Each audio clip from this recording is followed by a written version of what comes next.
Doctor चुनी लाग is a colleague मेरे साथ रह चुके हैं। मैंने अच्छा। उनको कॉल भी की थी। मतलब आपकी उनसे बात हुई है? जी जी बिल्कुल। तो आप बताएं ना, पर ये क्या इसके बिहाइंड द सीन्स क्या है? डॉक्टर साहब ये टेस्ट होते कैसे हैं? मतलब कैसे डिक्लेयर किया जाए कि ये पागल है? इसको जज कैसे करते हैं? यानी जहाँ तक आप पूछना चाह रहे हैं वो ये है कि अगर फॉर एग्जांपल कोई एक्टिंग करे कि वो पागल है जी। तो क्या एक माहिर नफ्सियात उसको डिटेक्ट कर सकता बिल्कुल है? ऐसा ही है। ऑफ कोर्स कर सकता है। कैसे? देखिए नशे में साले कोई भी ऐसा कर सकता है। नशे में?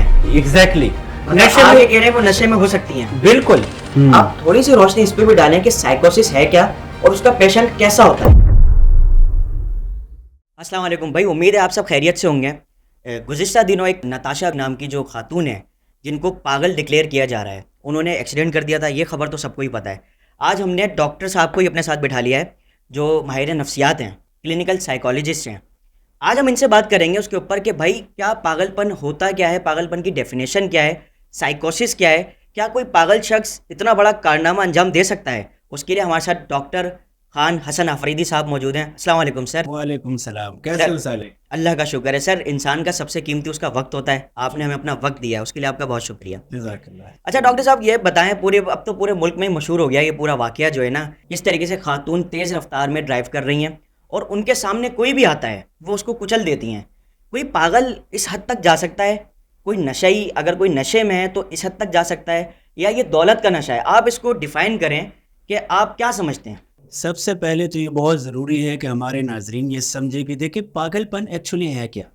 ठीक है, जब भी हम किसी को पागल डिक्लेयर करते हैं तो उसके बाकायदे तौर पर टेस्ट होते हैं जी। जिसको हम साइकोलॉजिकल असेसमेंट कहते हैं, यानी नफ्सियाती जांच पड़ताल। अच्छा, तो डॉक्टर साहब ये टेस्ट होते कैसे हैं? मतलब कैसे डिक्लेयर किया जाए कि ये पागल है? मिसाल के तौर पर मैं आपके सामने बैठा हुआ हूँ, ठीक है, क्या मैं कोई ऐसी हरकत करूंगा कि मैं अपने कपड़े फाड़ दूं, मैं तेज़ रफ्तार में गाड़ी ड्राइव कर लूं, मैं अचानक से गुस्से में आ जाऊं, इसको पागल कहेंगे? इसको जज कैसे करते हैं कि कोई पागल है? यानी जहां तक आप पूछना चाह रहे हैं वो ये है कि अगर फॉर एग्जांपल कोई एक्टिंग करे कि वो पागल है जी। तो क्या एक माहिर नफ्सियात उसको डिटेक्ट कर सकता बिल्कुल है? ऐसा ही है। ऑफ कोर्स कर सकता है। कैसे? फॉर एग्जांपल आप किसी डॉक्टर के पास जाते हैं और आप कहते हैं कि डॉक्टर साहब मुझे चेक करें कि मुझे डायबिटीज है, यानी मुझे लगता है कि मुझे डायबिटीज है।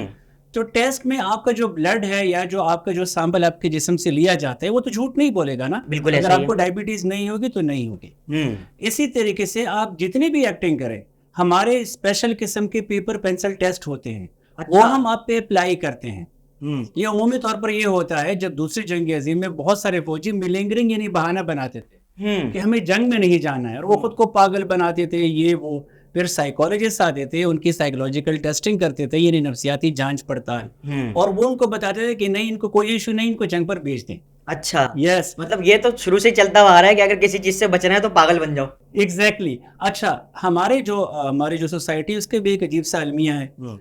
कोई भी खुद को पागल नहीं कहता, लेकिन जब इस तरह की सिचुएशन आती है तो फिर लोग भागे चले जाते हैं कि भाई मैं तो पागल था। बिल्कुल ऐसा ही अभी है। रिसेंटली हमारे पास ये आया है क्योंकि जेपीएनसी के वार्ड में जो साइकेट्री वार्ड है वहाँ पे मैं रह चुका हूँ। डॉक्टर चुनी लाग इज ए कुलीग मेरे साथ रह चुके हैं। मैंने अच्छा। उनको कॉल भी की थी और मैंने उनको कॉन्ग्रेचुलेट भी किया है। अच्छा, मतलब आपकी उनसे बात हुई है? जी जी बिल्कुल। तो आप बताएं ना, पर ये क्या इसके बिहाइंड द सीन्स क्या है कि डॉक्टर चुन्नी लाल तो अभी फेमस हो गए भाई, हीरो बन गए, तो आप उनको जानते हैं, आप बताएं कि क्या इसका ट्रीटमेंट क्या था और उनसे आपकी क्या बात हुई? देखिए, हमारे नफ्सियात की दुनिया में हिंदू और मुसलमान का इस लिहाज से कोई ताल्लुक नहीं। हमारा एक एथिकल कोड है। अच्छा। जैसे कि मिसाल के तौर पर बहुत सारे लोग अपने जो रिलेटिव हैं उनको लेकर आते हैं, उनके पीछे मतलब बहुत सारे एकड़्स की जमीन होती है, तो वो चाहते हैं कि हम इनको पागल डिक्लेयर करें। अच्छा। ताकि हम उनकी जमीन हड़प कर सकें। सही। ठीक है, तो हम साइकोलॉजिस्ट होते हैं, हमारा एक एथिकल कोड होता है कि हम कभी भी आपको ऐसे रिपोर्ट नहीं देंगे, हम कभी भी आपके क्लाइंट के ऊपर नहीं लिखेंगे कि ये पागल है। इसी तरीके से जब ये मोहतरमा लाई गई जेपीएमसी वार्ड में तो वहाँ इनकी नफ्सियाती जांच पड़ताल हुई, सही, जिसमें ये डिक्लेयर हुआ कि ये अब नॉर्मल नहीं है। अब सवाल ये पैदा होता है कि अगर ये अब नॉर्मल नहीं है तो इसने जो हरकत की ये तो पागलों वाली है। बिल्कुल ऐसा ही है। देखिए, नशे में साले कोई भी ऐसा कर सकता है। नशे में? एग्जैक्टली। मतलब आप ये कह रहे हैं वो नशे में हो सकती हैं? बिल्कुल। यानी अच्छा। मैं आपको ये बताता हूँ कि देखिए एक कैफियत है जिसको हम मेनिया कहते हैं। अच्छा। जुनून। ठीक है, जुनून जब भी हम कोई मिसाल के तौर पर अगर कोई शराब नोशी हम करते हैं तो हमारे जहन में केमिकली उसको डोपामाइन कहते हैं। अच्छा। जिससे हम बहुत खुश या हाई फील करते हैं। अच्छा। वो डोपामाइन इतना रिलीज होता है कि हम जुनून का शिकार हो जाते हैं। और फिर हमें मजा आता है कि हम बहुत ज्यादा स्पीड से गाड़ी चलाएं। जिन्होंने कैसी कैफियत है, अगर हम इसको सिंपल लोगों को समझाने के लिए मैं एक मिसाल दूंगा बच्चे की।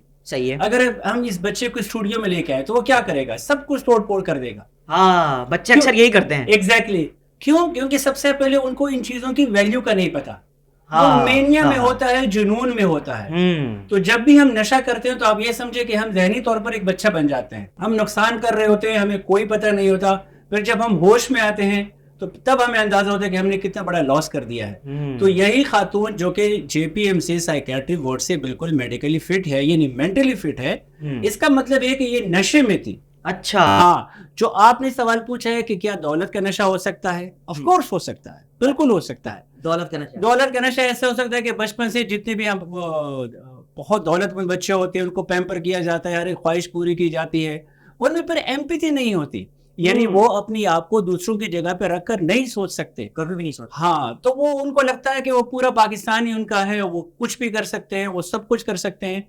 तो ये कैफियत हो सकती है, लेकिन ये खातून तो मेंटली बिल्कुल फिट है, तो उनसे वाकई इन्होंने जुर्म किया है, क्राइम किया है, इनको सजा मिलनी चाहिए, दैट्स इट।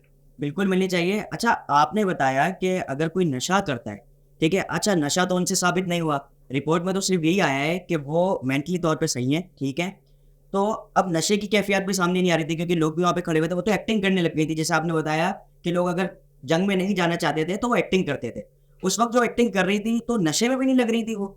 अगर वो नशे में भी नहीं थी और वो पागल भी नहीं है, तो क्या एक नॉर्मल इंसान का अगर आप बताएं, कोई नॉर्मल इंसान इस तरीके से कर सकता है, किसी को हिट कर सकता है? देखिए, नॉर्मल इंसान, वही बात है ना कि अक्सर और बेशतर है कि नॉर्मल इंसान भी तरबियत की कमी होती है, या हमने उसको एक खास तरीके से उसका ब्रॉटअप किया होता है, उसकी एक खास शख्सियत बन जाती है, यानी पर्सनैलिटी बन जाती है। उसको लगता है कि वही अथॉरिटी, वही जो कुछ कर रहे हैं वही सच है, वही हक है, और उसके लिए सब कुछ हलाल है, वो कुछ भी कर सकता है या कर सकती है, दैट्स इट। तो मैंने जो चीज़ आपको बताई कि ये शदीद मेनिया भी चीज़ हो सकती है, लेकिन जो उनकी हालत में से साइकोलॉजिस्ट देख रहा था तो वो नशे में थी कि उन्हें कुछ अल्कोहल वगैरह पिया हुआ था। और अभी बाद में फिर जब मैंने इसको थोड़ा सा सर्च किया तो उनकी हिस्ट्री रही थी कि कभी कभार वो इसी तरीके से मतलब शराब नोशी में इन्वॉल्व थी। ये बात तो आप बिल्कुल ठीक कह रहे हैं। अच्छा, लोगों ने भी जब ये वीडियो देखी थी ना, तो पहला रिएक्शन यही था कि भाई नशे में किया है काम। जिस स्पीड से सर्विस लेन पे गाड़ी आ रही है तो बंदा नशे में ही लग रहा था कि उसने इतने लोगों को उड़ा दिया। जैसे आपने बताया कि जब बंदा नशा करता है तो वो जो सामने विजुलाइज करता है ना, वो होता ही नहीं है जो वो विजुलाइज करता है। वो बहुत खुश रहता है, वो समझ रहा, वो तो हो सकता है ये समझ रहे हो कि उनकी गाड़ी रोड पे चल ही नहीं रही है, वो आसमान पे चल रही है, ऐसा भी हो सकता है। बिल्कुल। तो अच्छा, एक और चीज ये बताएं कि एक लफ्ज सुना गया इसके बीच में, उनके जो लॉयर है उन्होंने बताया कि वो साइकोसिस की पेशेंट है। आप थोड़ी सी रोशनी इस पर भी डालें कि साइकोसिस है क्या और उसका पेशेंट कैसा होता है? देखिए, साइकोसिस को समझना बहुत जरूरी है। साइकोसिस जो है वो एक एंड स्टेट है, यानी जब हम अपने इर्द गिर्द के माहौल से बिल्कुल डिस्कनेक्ट हो जाते हैं, यानी हमें बिल्कुल पता नहीं कि सुबह है शाम है। साइकोसिस तो वो हालत होती है, इतनी बुरी कैफियत होती है, इतनी बुरी कैफियत होती है जो रोड पर हम अक्सर मरीज देख रहे होते हैं, जिनको अपने कपड़ों का, अपने जिस्म का होश, मतलब उनको कुछ कोई होश नहीं होता, मतलब उनको फील ही नहीं होता कि ये हो क्या रहा है। इसको हम कहते हैं कि वो रियलिटी से डिस्कनेक्ट है, वो हकीकत से नाशना है। उनको पता ही नहीं कि उनके इर्द गिर्द क्या हो रहा है। एक नॉर्मल बंदा कैसे रहता है, वो कपड़े पहनता है, उसको पता होता है, ये तो प्रॉपर ड्राइव कर रही थी, तो ये तो साइकोसिस में हो ही नहीं सकती। तो सबसे पहले अगर हमारे जितने भी, बहुत एहतराम के साथ मैं बात कर रहा हूँ कि जितने भी हमारे लॉयर्स हैं, वो अगर कोई भी टर्म यूज करते हैं और वो भी मेडिकल साइंस की, तो बहुत सोच समझ के यूज करना चाहिए। कम से कम हाँ, साइकोसिस है क्या? साइकोसिस का मतलब तो ये है कि वो तो माली खूलिया एक बीमारी है जिसको हम कहते हैं शिज़ोफ्रेनिया, वो उसी कंडीशन में होती है। तो ये साइकोसिस में तो नहीं लग रही थी, प्रॉपर ड्राइव कर रही थी, बल्कि मैं समझता हूँ चिल कर रही थी। ये इससे दो चीजें तो साबित हो गई, जैसे कि लॉयर साहब ने कहा कि भाई वो साइकोसिस की पेशेंट थी, और जो डेफिनेशन मुझे अभी आपने बताई है साइकोसिस की, सबसे पहला झूठ तो इनका यहीं पकड़ा गया, ठीक है, क्योंकि साइकोसिस का जो पेशेंट होता है उसको तो कुछ पता ही नहीं है, उसको दिन रात का नहीं पता, और वो अपनी प्रॉपर हालत में थी, बिल्कुल ठीक थी, उनके बाल सही बने हुए थे, कपड़े सही पहनी हुई थी। जो गाड़ी V8 चला रही है एक बंदी, मतलब नॉर्मल बंदा अगर मैं हूँ, मैं नहीं चला सकता, हालांकि मैं बिल्कुल ठीक हूँ, मुझे जब तक पता नहीं होगा कैसे गाड़ी स्टार्ट होती है, कैसे चलते हैं, किस रोड पे जाना है। साइकोसिस की अगर वो पेशेंट होती है, वो गाड़ी में बैठते ही वो अपने घर को भी उड़ा सकती थी। एग्जैक्टली ऐसे ही है। कार अगर सामने आता तो उसको भी उड़ा सकती थी। एग्जैक्टली। अच्छा, इसके बीच में बस एक आखिरी सवाल मैं आपसे करूंगा, सारी चीजें तो क्लियर हो गई हैं, पूरी आवाम के सामने ना कितना बड़ा झूठ फैलाया जा रहा है। डॉक्टर साहब, एक बात ही बताएं, एक फैमिली की बीवी से, मतलब इतना बड़ा आदमी है, उसकी बीवी से काम हो गया, अब वो इसको मेडिकली तौर पे क्या कहेंगे कि वो पूरी कोशिश कर रहा है अपनी बीवी को बचाने की, वो चाहे या उसका लॉयर चाहे, वो क्लियर भी तो कर सकते हैं ना, आके ये भी बोल सकते हैं भाई हमसे गलती हो गई, मेरी बीवी से प्रॉपर गलती हुई है, हम सबके सामने इसकी माफ़ी भी मांगते हैं और घर वाले जो बोलेंगे हम वो करने के लिए तैयार हैं। ये कौन सा जुनून है कि झूठ बोल के लॉयर को हायर करके इस तरीके से इस केस को बचाया जाए? ये कौन सी कैफियत है? देखिए, ये जो कैफियत है तो हमारे पूरे मुल्क में है। ये तो एक अच्छा। बहुत बड़ा अलमिया है कि जिसके पास ताकत होती है तो वो उसका नाजायज इस्तेमाल करता है। बहुत ज्यादा पैसे का होना भी एक ताकत की अलामत है। फिर आपको यही सब लोग कहते हैं कि भाई आपके पास पैसा है तो क्या टेंशन है, इसको पैसा खिलाओ, उसको पैसा खिलाओ। लेकिन देखें, वही जो पाकिस्तान के बारे में इतनी नेगेटिविटी है वो नहीं है, वरना ये साहब पैसे की जोर पर इसको पागल डिक्लेयर कर देता। लेकिन ऐसे नहीं है, सारे डॉक्टर्स बुरे नहीं हैं, ठीक है। चुन्नी लाल का आपने बताया एग्जैक्टली। अच्छा, इस पीछे जो रीजन है वो ये भी हो सकता है जो आपने मुझे बताया, जो कोड होता है आपका कि कोई भी अगर बंदा कोई डॉक्टर भी बनता है या कोई भी फील्ड में जाता है तो अगर उसको चीजें दी जाती हैं तो उससे पहले कोई ना कोई चीज ली जाती है, वादा लिया जाता है कि भाई तुम्हें ये जिम्मेदारी दी जा रही है लेकिन जिंदगी में कभी इसका गलत फायदा नहीं उठाना। तो चुन्नी लाल साहब ने जो ये स्टेटमेंट दिया है बिल्कुल रियल, इसके पीछे आप लोग की ट्रेनिंग है जो आपको दी जाती है, बिल्कुल कुछ भी हो जाए आपने सच बोलना है। वो एक्चुअली एथिकल कोड यानी इखलाकियात का कोड होता है। अच्छा। कि मिसाल के तौर पर अगर कोई पागल होने का बहाना बनाए या अगर कोई और फर्द किसी और को पागल करार देना चाहता है तो आपने सही तरीके से उसकी जांच पड़ताल करनी है। तो डॉक्टर साहब धमकियां भी आई होंगी फिर तो? धमकियां आने तो कोई इशू नहीं है। देखिए, अच्छा। सबसे बड़ा जहाद क्या है? जहाद का मतलब सिर्फ ये थोड़ी है कि हम फलस्तीन चले जाएं। ये भी सबसे बड़ा जहाद है कि यहाँ हमारे सामने एक हक आया और हमें इसको देखना है और फेस करना है। अगर फॉर एग्जांपल ये कितना बड़ा जुल्म है, उन फैमिलीज के साथ कितना बड़ा जुल्म है। नॉर्मली ये होना चाहिए कि इस खातून को और इसके फैमिली मेंबर्स को ये मानना चाहिए कि हमसे गलती हो गई है, हमने किसी का बहुत बड़ा नुकसान किया है, एक्सेप्ट करना चाहिए, उसी फैमिली से बात करनी चाहिए। मैं ये नहीं कहता कि बस इस खातून को पकड़ के आप लटका दें, नो।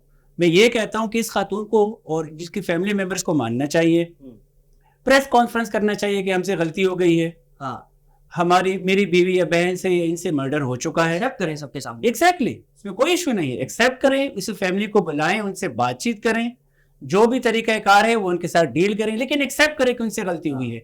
ये हमारे पूरे पाकिस्तान के लिए अलमिया है।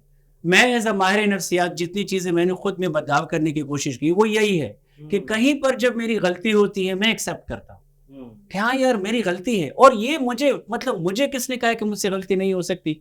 सबसे पहले मैं एज ए साइकोलॉजिस्ट, मैं जिंदगी में मैंने इतनी गलतियां की कि मैं आपको बता नहीं सकता। अच्छा। मिस्टेक्स पे मिस्टेक्स, बिजनेस में, लेन देन में, क्योंकि मैं इंसान हूँ। कुछ लोग कहते हैं डॉक्टर साहब आप माहिर नफ्सियात, गलती हो गई। तो मैं देखिए, गलती सिर्फ अल्लाह से नहीं हो सकती, बिल्कुल आप इंसान हैं, आपसे गलती होगी, ठीक है। और उस गलती के ऊपर ये यानी उस गलती को ना मानना सबसे बड़ा जुर्म है। तो हमें अपनी गलतियों को मानना चाहिए, इनको भी मानना चाहिए, और इस केस को मतलब बजाय कि मैनिपुलेट करें और डॉक्टर्स को ये करें और फिर मतलब अच्छा झूठ। मुझे इतना अफसोस हुआ कि जब उन्होंने कहा कि जिन्ना हॉस्पिटल ने इसको मेंटली सिक करार दे दिया जी, तो मुझे ये पता है कि जिन्ना हॉस्पिटल ये नहीं कर सकता, जिन्ना हॉस्पिटल का साइकेट्रिक वार्ड ये कर सकता है। अब साइकेट्रिक वार्ड में मैं तकरीबन 3 से 4 साल रहा हूँ। अच्छा। तो मुझे वहां के वार्ड का पता है कि वहां जितने भी डॉक्टर्स हैं जो मेरे कुलीग्स हैं जिनके साथ पहले काम किया है वो ये कर ही नहीं सकते, हो ही नहीं सकता। डॉक्टर इकबाल अफरीदी के साथ मैंने काम किया है। डॉक्टर इकबाल अफरीदी ने हमेशा एथिक्स और इखलाकियात पे बात की है। इसी तरीके से चुन्नी लाल जो अभी डिपार्टमेंट के हेड हैं, हेड ऑफ द डिपार्टमेंट है, उन्होंने हमें हमेशा इखलाकियात का दर्ज दिया कि नहीं बेटा आपने कभी भी इस चीज को गलत किसी भी चीज के लिए इस्तेमाल नहीं करना है।